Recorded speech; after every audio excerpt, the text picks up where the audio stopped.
Hi class, time for more linear algebra. Remember, we are working towards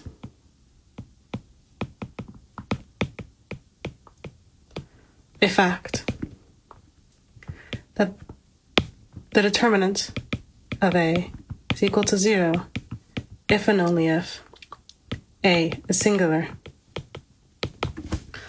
Along the way, we're going to pick up several ways to calculate a determinant without calculating the determinant from scratch. We're going to continue with two such ways. Claim 12.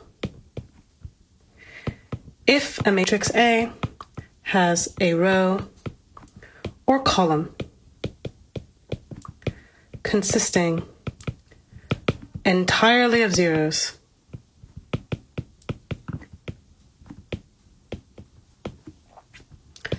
then the determinant of A is equal to 0. You probably already have a good idea about the way this proof goes, but let's just write it down. Proof. By cofactor expansion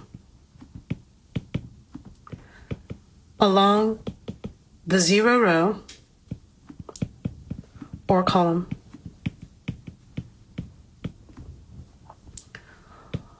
all the coefficients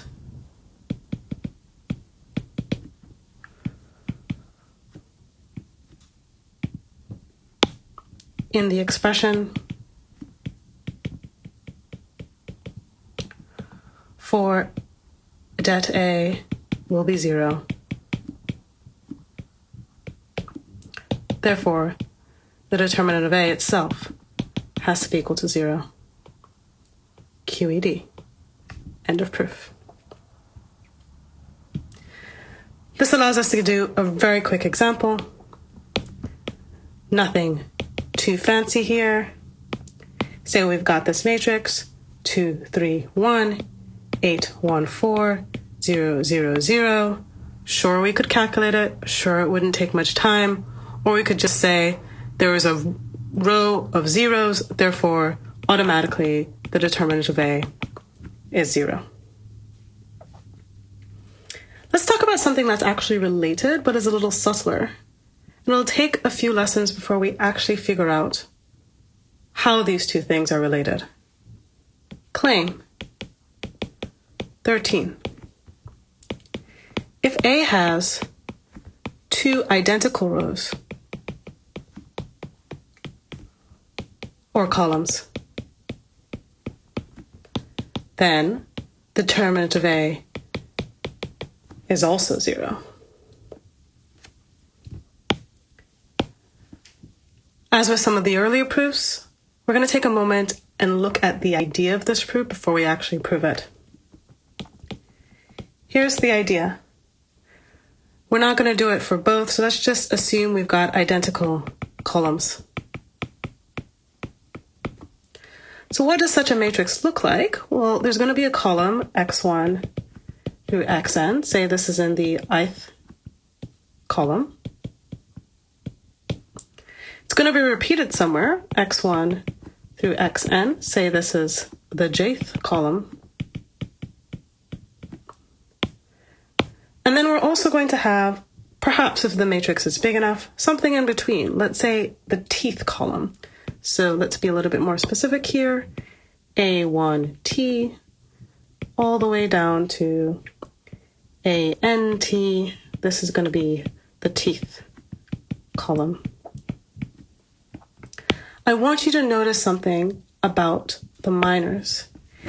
If I were going to try and take the determinant of this matrix, I could choose to go down to do the cofactor expansion along any column or any row. I am going to choose to use this tth row. And the thing that I want to notice, let's undo that. The thing that I want to notice is that this row and this column will be erased when I'm starting my cofactor expansion of the determinant along that column. The minor that we calculate is going to be the determinant of the matrix that's left. And here's what I want to point out.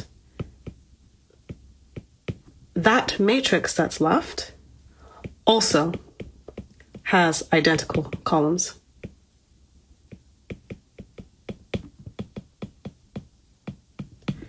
Its ith column and its j minus 1th column will also be the same. We're going to use this fact and construct ourselves an inductive proof. Claim 13. If A has two identical rows or columns, then the determinant of A is equal to 0. Proof. I don't want to do this proof first for matrices that have identical rows and then for matrices that have identical columns. Thankfully, we can pull in a fact that we've learned before, that the determinant of A is equal to the determinant of A transpose, as in taking the transpose does not change the determinant. And if I have a matrix with two identical rows and I take the transpose, that will give me a matrix with two identical columns. So without loss of generality, we may assume A has two identical columns, and this proof will serve to also prove it for matrices that have two identical rows. All right. We induce on n. We're doing a proof by induction where A is an n by n matrix. We need to have a case where A can have two identical columns, and so our base case is not 1 this time, it's n is equal to 2. If you've got a 2 by 2 matrix where both columns are, where there are two identical columns, then both columns are the same.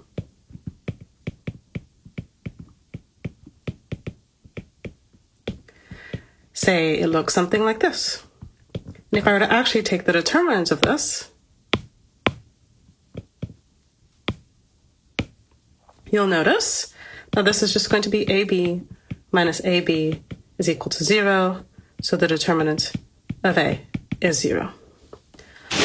We're going to set up our induction hypothesis, which is just to assume that the determinant of such a matrix is going to be 0 for all k by k matrices. And now we're going to do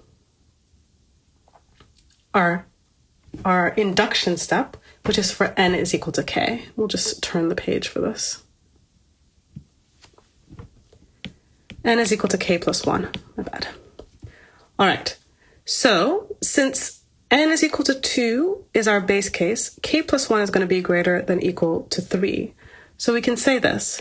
Say column I and j with I not equal to j are the same.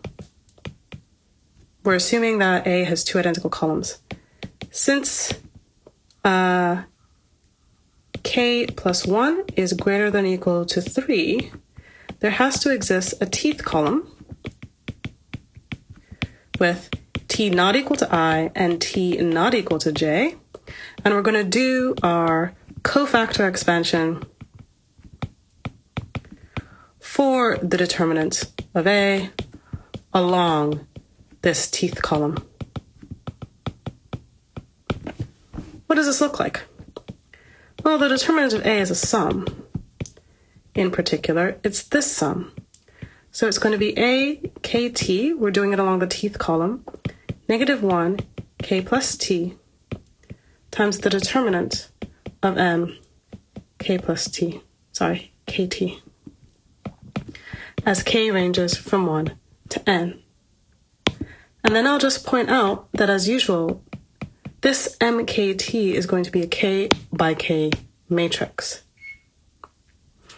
In particular, it's a k by k matrix with two identical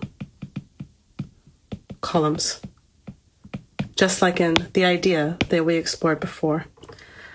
So, the rest of this sum may remain unchanged, but this determinant is 0 by the induction hypothesis. Therefore, the determinant of A is 0. End of proof, QED. Let's just do one quick example. Example 1, 5, 1, 2, 4, 2, 3, 6, 3. As a matrix, you're trying to find the determinant. Don't even bother calculating it. Just notice that the first column and the second column are the same. Therefore, 0. So, coming to the end of this lesson, you may have some lingering questions. Well, something that we've hinted at for the last few lessons is what are the determinants of elementary matrices?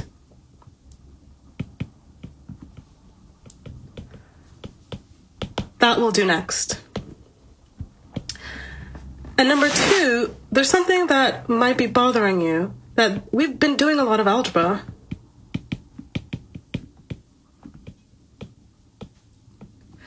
But linear algebra, as I've promised, is about both algebra and geometry.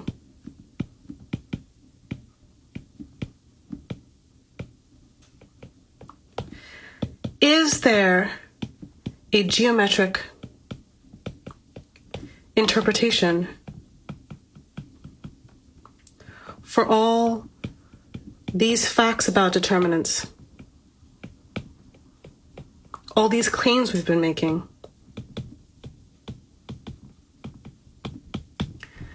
The answer is yes. But for now, think on this. I'll see you next time.